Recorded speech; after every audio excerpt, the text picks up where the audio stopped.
E aí, bora fazer um verdadeiro check-up na saúde financeira do Brasil? A gente vai mergulhar fundo no que diz o último relatório de estabilidade financeira do Banco Central, o de novembro de 2025.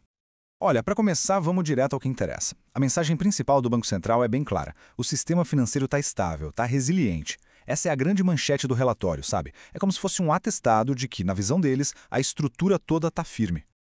Só que, como em todo bom diagnóstico, não dá para ficar só na manchete.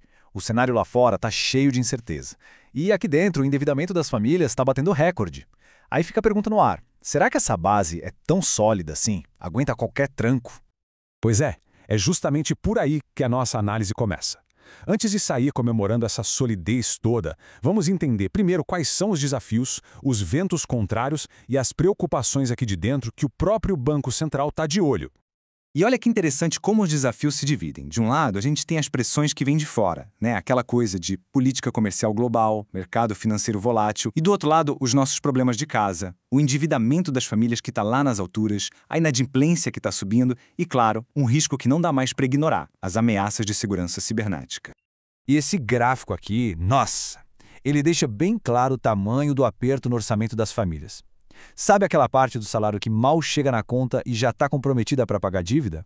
Então, essa fatia está no nível histórico. É, sem dúvida, um dos maiores pontos de atenção do relatório todo. Beleza, já entendemos os desafios. Mas aí a gente se pergunta, se o cenário é esse, por que o Banco Central continua tão confiante? Bom, a resposta, segundo eles, está em 4 pilares que sustentam tudo isso. O primeiro pilar é a liquidez. Falando de um jeito bem simples, é o dinheiro vivo no caixa dos bancos. E o relatório mostra que eles têm grana de sobra para pagar as contas do dia a dia, sabe? Existe uma margem de segurança bem confortável ali. E tá aqui o número que prova isso. O tal do índice de cobertura de liquidez, o LCR, tem que ser maior que 100%. E o nosso sistema? Tá operando com uma folga enorme, o que dá uma tranquilidade danada contra qualquer correria de saques inesperados. Agora, o segundo pilar, o crédito. O que está acontecendo é que o ritmo de empréstimos deu uma desacelerada. E isso é visto como algo bom, um sinal de prudência. Os bancos estão com o pé no freio, mais cautelosos e, o mais importante, já separaram um dinheiro que eles chamam de provisões para cobrir eventuais calotes. Pilar número 3, rentabilidade. Pensa bem, um sistema para ser saudável precisa dar lucro, certo? E a boa notícia aqui é que a lucratividade dos bancos brasileiros cresceu. Esse lucro todo funciona como um colchão extra, sabe? Uma camada a mais de proteção para aguentar os baques. E para fechar, o quarto pilar, solvência. Esse aqui é tipo teste de resistência, o que garante a saúde no longo prazo. E o relatório confirma, os bancos têm capital mais que suficiente para absorver perdas e continuar operando numa boa, garantindo a estabilidade do sistema todo. Mas, claro, estabilidade hoje não é garantia de estabilidade amanhã. E é por isso que uma das partes mais legais do relatório é justamente essa, ver como o Banco Central está tentando olhar para o futuro, testando o sistema contra problemas que ainda nem existem. O primeiro desses riscos do futuro é a inteligência artificial. A IA está mudando tudo no setor financeiro, Mas junto com as oportunidades, vem novos desafios. E o Banco Central já está de olho, mapeando como os bancos estão usando essa tecnologia para tentar se antecipar aos novos riscos. E esse gráfico aqui dá uma foto bem interessante da situação. Dá para ver que nos bancões a IA já é realidade. Mas quando a gente olha para as cooperativas e instituições de pagamento, o ritmo é outro, bem mais lento. E essa diferença de velocidade, claro, acende um alerta para quem regula o setor. Partindo para outro risco futuro, um que está cada vez mais na pauta, mudanças climáticas. O relatório chega a detalhar os testes de estresse que eles fizeram para medir o impacto no sistema financeiro de eventos climáticos extremos, tipo secas ou enchentes muito fortes.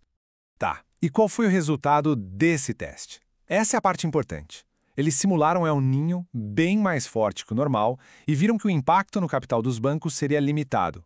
Aqueles ativos problemáticos, que são na prática empréstimos com chance alta de não serem pagos, aumentariam no máximo 1,5%. Olha, para um cenário tão extremo, é um aumento bem pequeno. Isso mostra que o sistema tem uma boa resiliência para esse tipo de choque. E o terceiro risco futuro é um velho conhecido que só fica mais esperto, os ataques cibernéticos. O relatório é bem honesto.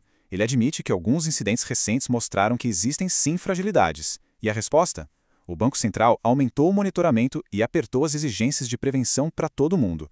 O recado é claro, a solidez não é só de dinheiro no caixa. A briga pela segurança agora é digital para valer.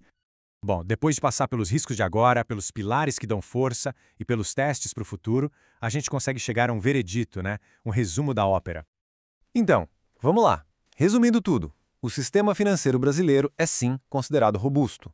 Os principais riscos, como a dívida das famílias e as ameaças cibernéticas, estão no radar e sendo cuidados. O sistema já está se preparando para o futuro, pensando em IA e clima. E por último, mas não menos importante, a palavra-chave continua sendo uma só: prudência.